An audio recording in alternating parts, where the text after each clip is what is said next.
Okay, so this will be my, this will be my, I guess kind of walkthrough video on my Galaxy's Edge Legacy lightsaber conversion, Neopixel conversion. So it's assembled, it's working. As you can see, it's got smooth swing. So I'm gonna go ahead and tear it down on camera so you guys can see. So first things first is we're gonna remove the blade. I will go ahead and walk through how I made the blade as well.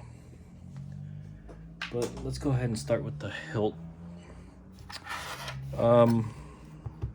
Please don't mind the video quality. I'm using the wide angle camera on my iPhone 11, so it's not the best quality. I guess I can switch to another lens when I start doing a close-up.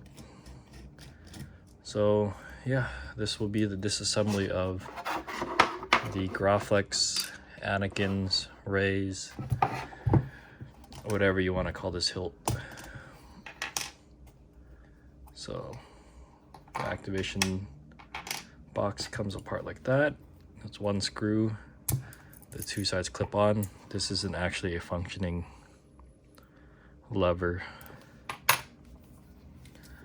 There's two more screws here. Let's go ahead and switch the bit.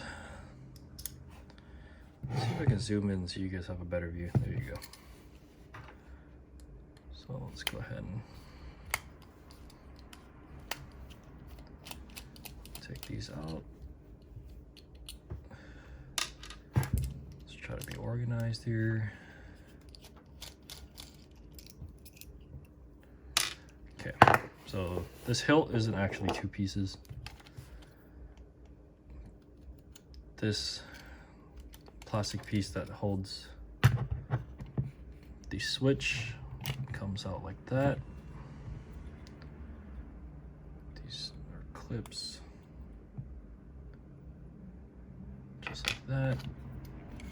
And then you kind of just slide this clamp up. You want to be careful not to scratch the metal on your hilt as you're doing that. Tuck that inside.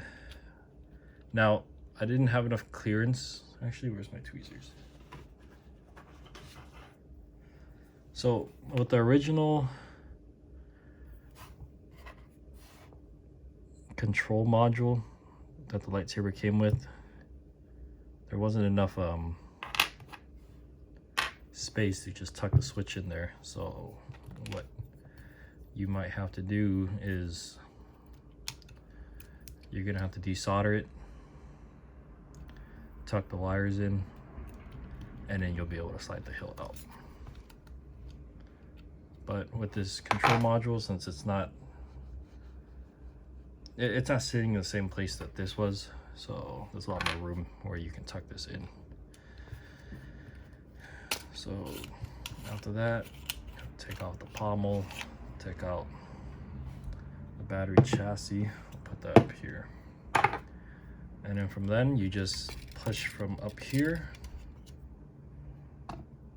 Get a light so you guys can see that.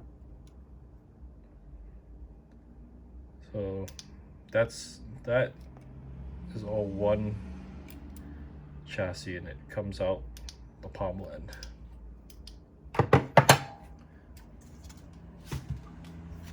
So you're just gonna push it out. You can use something skinny. I just used the other end with the blade. Push. Oops, push too hard.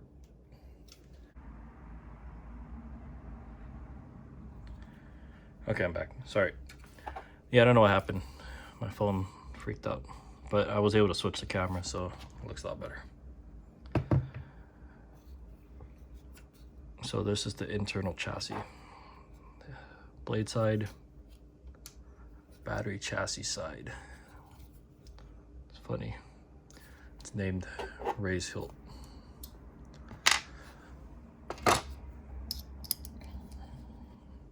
Four screws to split this in half.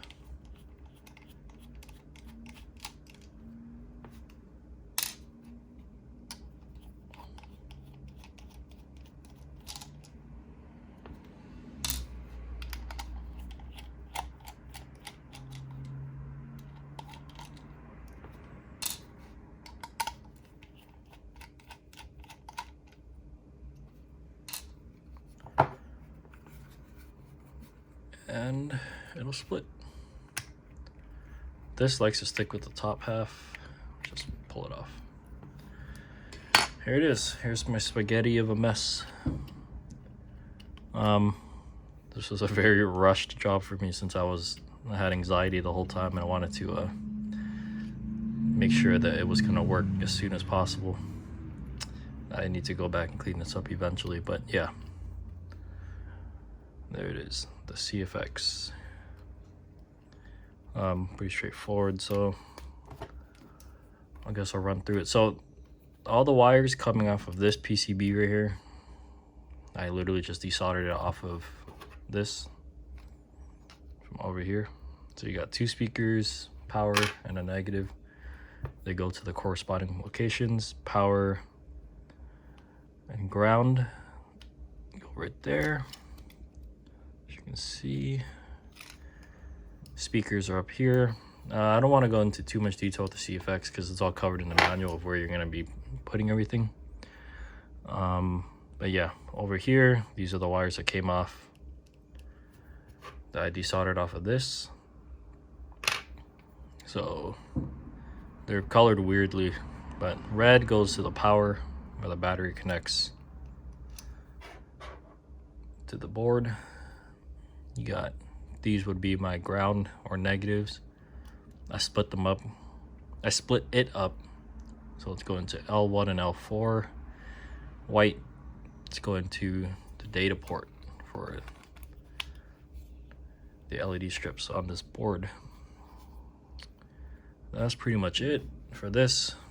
For the data line, for the LEDs, the resistor is actually in the blade. Here's the blade. 3 screws. It's awkward for me to unscrew it on camera. Okay. Screws are off.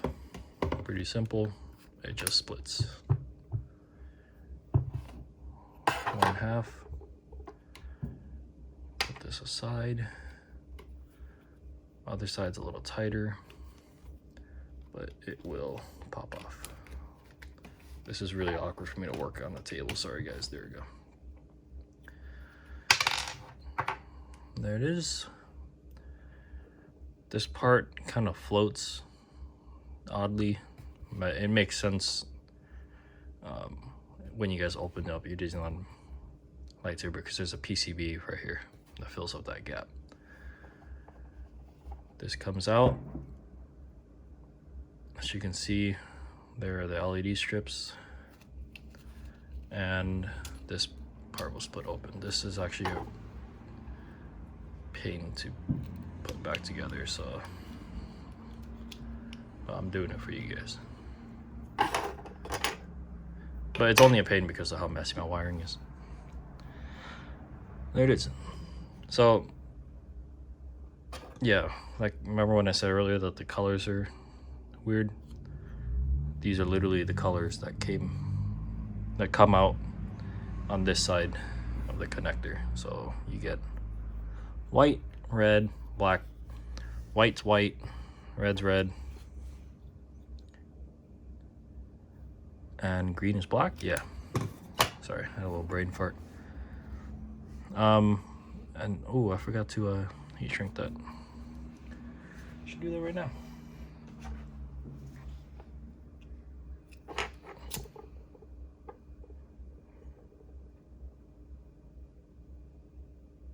Okay, yeah, anyways. So I have it wired up pretty straightforward. So it looks like a tangled mess, but so the LED strips are glued back to back, which means that like the ground on this side will be, you know, just reversed. So the wires are going across. So we have white, this red one's power going to the other power, and then for data, I spliced it off of this because there was just no room. So there's white's coming in, hits a resistor goes out to 2 wires, each one goes to the data pad on the RGB strip. put a capacitor here because I am running off of, for now, the AA batteries, 3 in series. So this helps because I'm using these IKEA Lattas, which are equivalent to like Enloop Pros. I think these are the highest output rechargeable batteries that exist for AA's right now that are not lithium. I kind of toying with the idea of trying like the 14500 batteries that are lithium ion, but in a AA form factor. But those are 3.5 volts, right? No, sorry. They're, what are they? You know what? I don't know off the top of my head. I think they're 3.2 volts, something like that. Don't hold me to that. So yeah, I have a capacitor here. Won't be necessary with the 18650, which I hope to accomplish soon.